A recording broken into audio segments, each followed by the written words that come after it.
Quem encontrou diz amém? Lucas 15, 25 diz assim a palavra do Senhor: o filho mais velho estava no campo. Quando voltou, aproximando-se de casa, ouviu a música e as danças. Chamando um dos servos, perguntou-lhe o que era aquilo. O servo respondeu: teu irmão voltou, e teu pai matou o bezerro cevado, pois o recebeu de volta são e salvo. Ele, porém, se indignou e não queria entrar, mas saindo o pai insistia com ele. Mas ele respondeu ao pai: eis que eu te sirvo há tantos anos, nunca transgredi teu mandamento, e nunca me deste um cabrito para alegrar-me com os meus amigos. Vindo, porém, este teu filho, que desperdiçou os teus bens com as meretrizes, matastes por ele o bezerro cevado. O pai lhe disse: filho, tu sempre estás comigo, e todas as minhas coisas são tuas. Mas era justo alegrarmos e nos folgarmos, porque este teu irmão estava morto e reviveu, tinha se perdido e foi encontrado. Amém. Soberano Deus e eterno Pai, meu Deus, nessa noite, Senhor, mais uma vez eu me coloco nas tuas mãos para poder estar ministrando a tua palavra.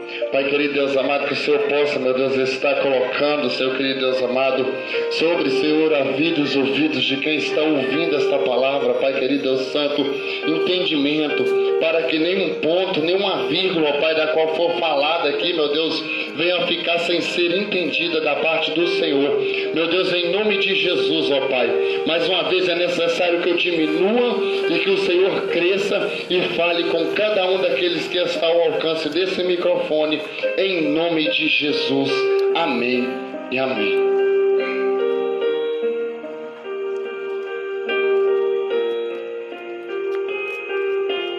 Glória a Deus. Irmãos, em Lucas, no seu capítulo 15,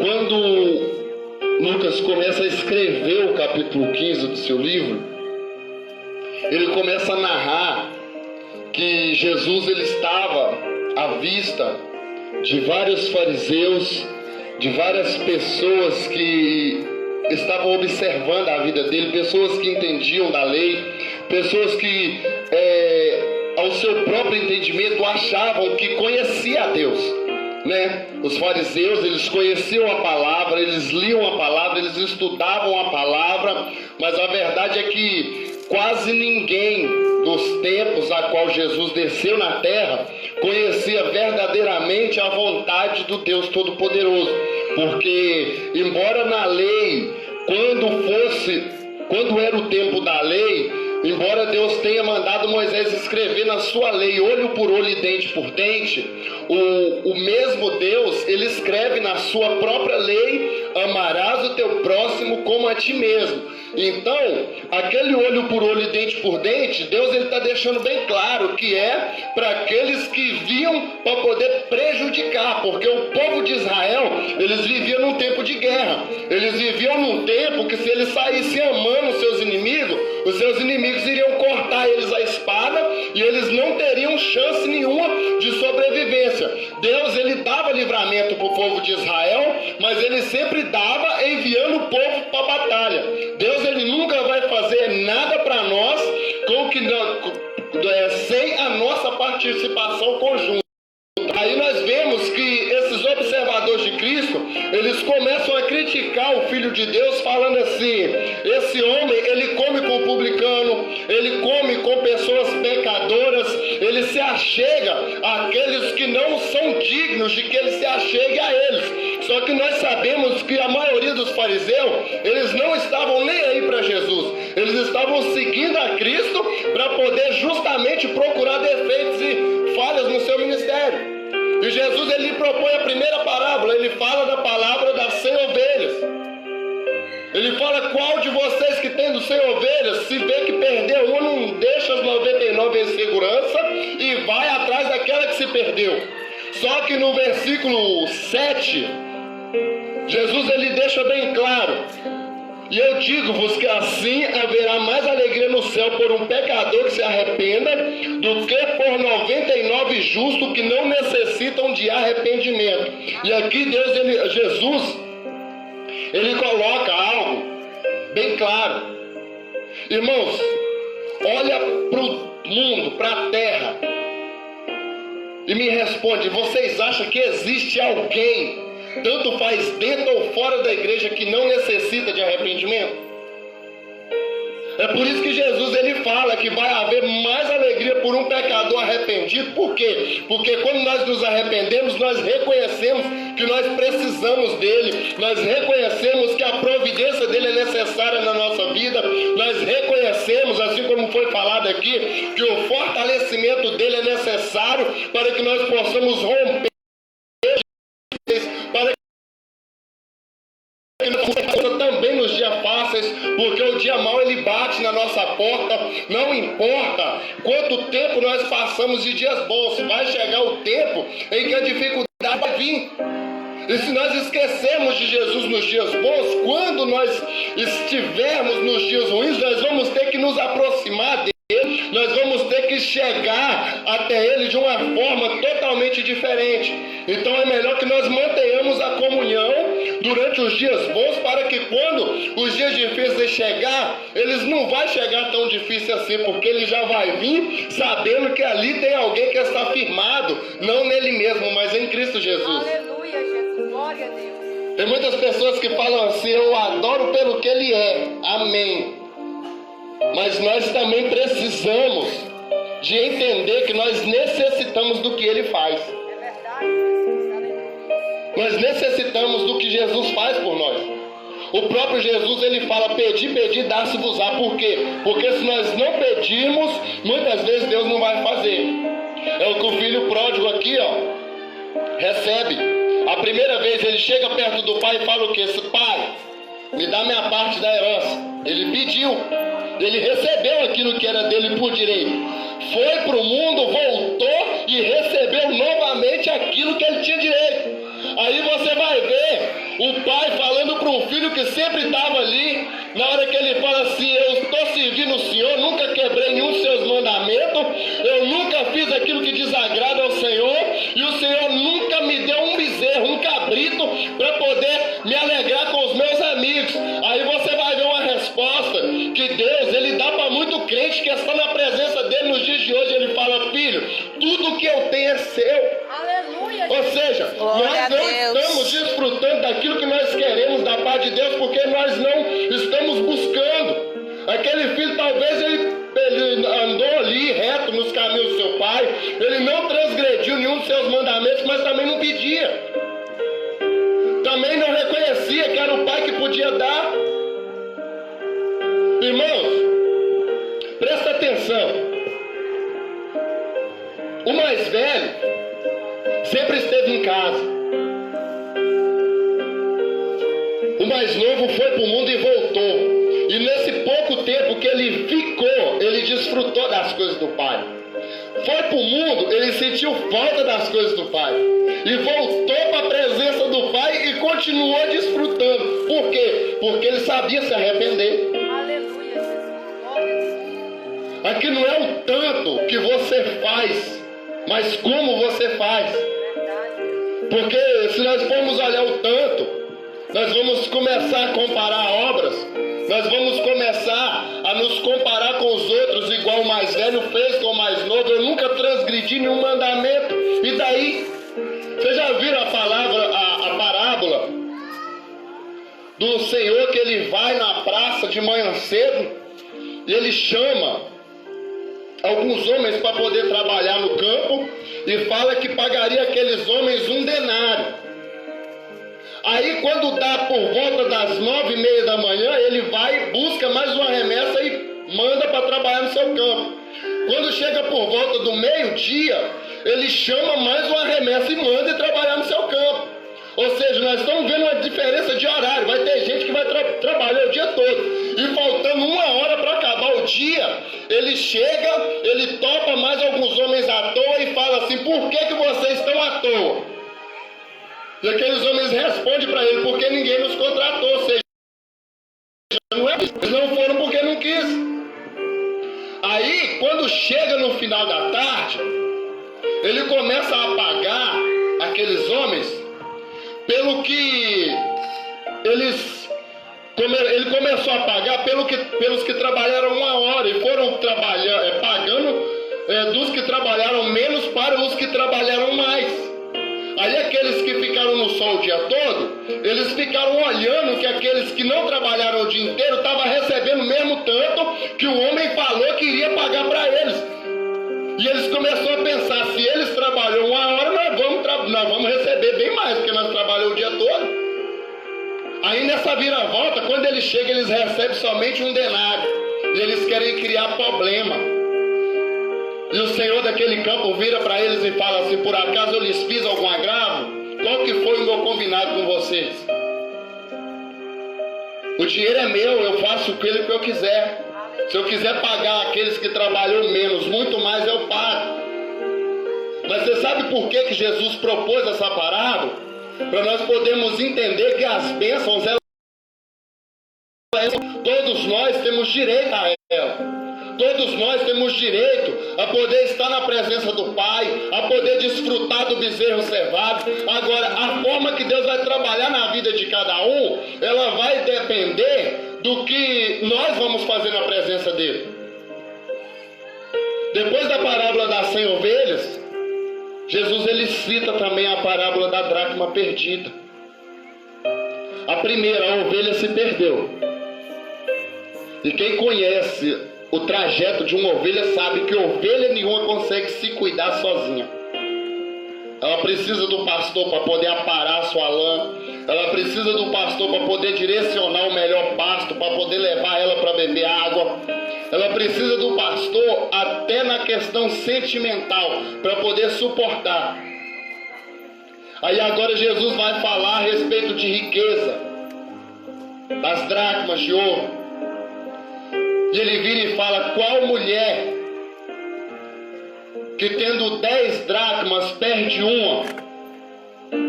Primeiro ele fala do pastor. Agora ele está falando de alguém que perdeu algo valioso. Aí nós vemos Jesus falando que quando a mulher perde uma dracma, ela começa a arrumar a casa. Ela começa a poder colocar no lugar aquilo que estava fora do lugar. Ela começa a pegar aquilo que estava impedindo ela de achar aquilo de valioso que ela tinha e começa a jogar fora. Ela começa a tirar poeira, entulho, sujeira de dentro da sua casa. E quando a sua casa está limpa, quando a sua casa volta a estar do jeito que ela precisa de estar, ela acha a sua riqueza. E aí ela pega e chama os seus amigos para poder comemorar, porque ela achou a dracma perdida. Mas nós, irmãos, nós somos filhos de promessa. Nós temos uma promessa junto conosco, que é a promessa da salvação. Nós temos uma promessa de que Jesus ele sempre vai estar conosco até a consumação dos séculos. Você olha muitas pessoas falando assim, não, eu sinto falta de sentir a presença de Deus, mas por que o vocabulário sai dessa forma? Porque Deus, ele não deixou de observar. Se ele tivesse deixado de olhar por essas pessoas, a palavra dele estaria mentindo. Porque lá no livro de Salmos está escrito que Deus, ele contempla todos os moradores da terra. Os olhos dele estão sobre os justos e sobre os injustos. E aí nós vemos um Deus que ele cuida. Jesus ele fala, se vocês quiserem alcançar a salvação, vocês vão ter que amar os seus inimigos. Por quê? Porque nós vemos muitas pessoas que são inimigas de Deus, estão brigando com Deus, com a igreja, na macumba, no candomblé, na magia negra. Muitos blasfemam, fazem o que não devem, e mesmo assim todos os dias Deus dá a cada um deles o fôlego de vida, porque os demônios que eles servem não têm esse poder. Deus dá para cada um deles o sol para poder regar a terra, a chuva. Deus dá para todos eles as mesmas coisas que ele dá para os seus filhos. Aí você vai ver Jesus falando, sede santo como o seu Pai, vosso Deus que está no céu também é santo.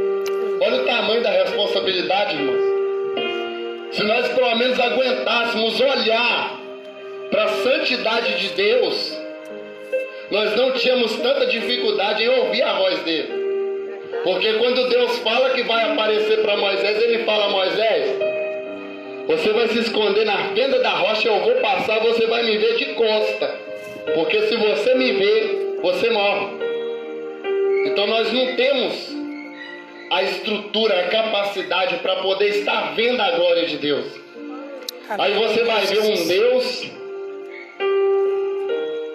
que ama, que é incapaz de estar 100% próximo dele. Você vai ver um Deus que cuida. E um Deus, irmãos, que essa parábola nos revela, que se alegra quando nós voltamos para ele. Aleluia. Então, irmãos, presta atenção. Se a Bíblia diz que ele se alegra, é porque enquanto nós estamos no mundo sofrendo, ele está triste. Ele pode se alegrar por aqueles que estão vivos, por aqueles que estão na sua presença, mas ele também se entristece por aqueles que estão se perdendo. A Bíblia diz que esse jovem, ele gastou seu dinheiro com meretrizes, ele gastou seu dinheiro com bebedeira, ele gastou dinheiro jogando dinheiro fora, com farra. Mas quando o pai vai falar a respeito do filho, ele não fala que o filho foi e voltou. Ele fala que o filho estava morto. E ele reviveu. Glória a Deus. E aqui Jesus nos revela que não existe vida fora do Pai. Aqui Jesus nos mostra que se nós estamos fora do Pai, nós não podemos ter vida. Nós podemos até achar muitas vezes que o que nós estamos vivendo é algo bom. Mas a verdade é que não é, irmãos. A gente pode ter tudo lá fora, mas se a gente não tiver Jesus, nós não temos nada. A gente pode até ficar iludido por um certo período de tempo, achando que o que nós estamos vivendo está nos alegrando. Mas a verdade é que enquanto nós não conseguimos enxergar o Pai como um protetor, que nós não conseguimos enxergar o Pai como alguém para poder estar perto de nós nunca vamos conseguir ter a comunhão necessária. A Bíblia fala que enquanto este homem, depois que esse homem ele termina de gastar a sua herança, as riquezas, a Bíblia diz que ele vai trabalhar. A Bíblia diz que ele se lembra do seu pai. A Bíblia diz que ele se lembra da casa do seu pai, dos empregados do seu pai. Vamos trazer isso para os dias de hoje, quando alguém está desviado, afastado, alguém que já participou da comunhão com Cristo, ele fica se lembrando da igreja, ele fica se lembrando de Deus. Ele consegue enxergar que muitas vezes enfrenta problemas sim dentro da igreja, mas os que eles enfrentam na rua pode ser muitas vezes pior. A diferença é que eles estão longe do Pai. Talvez aquele jovem, ele poderia pensar assim: eu vou ligar, mas não tinha telefone. Vou mandar um recado, mas estava longe. Então o que ele tinha que fazer? Ele precisava de voltar. Aleluia, Jesus. Ele precisava de chegar até na presença daquele a qual podia resolver o problema dele. Nós vemos que o amor do Pai, ele se estende, irmãos, de uma forma a qual Deus faz com que Deus suporte muitas coisas de nós que Ele não precisa suportar.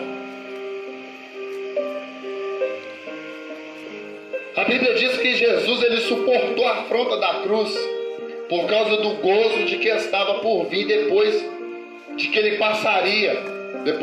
passaria. E eu vejo, irmãos, quando eu olho para o sacrifício de Cristo, o significado da palavra amor.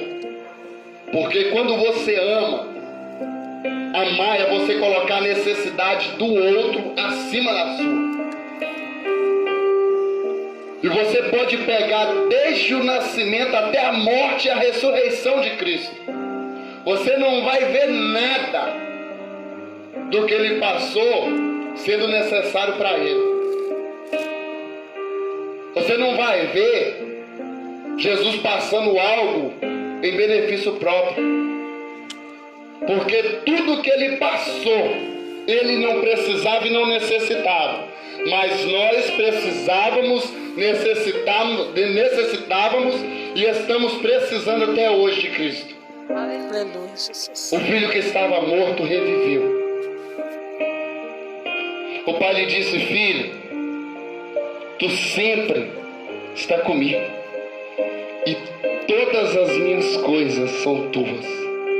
Mas era justo alegrarmos-nos e folgarmos-nos, porque este teu irmão estava morto e reviveu.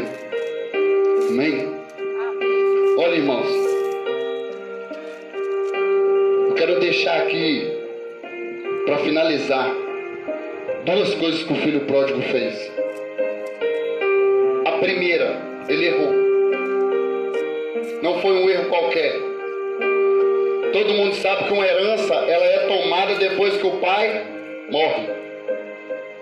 Então, se nós formos pegar por dias de hoje, ele desonrou seu pai pedindo a herança.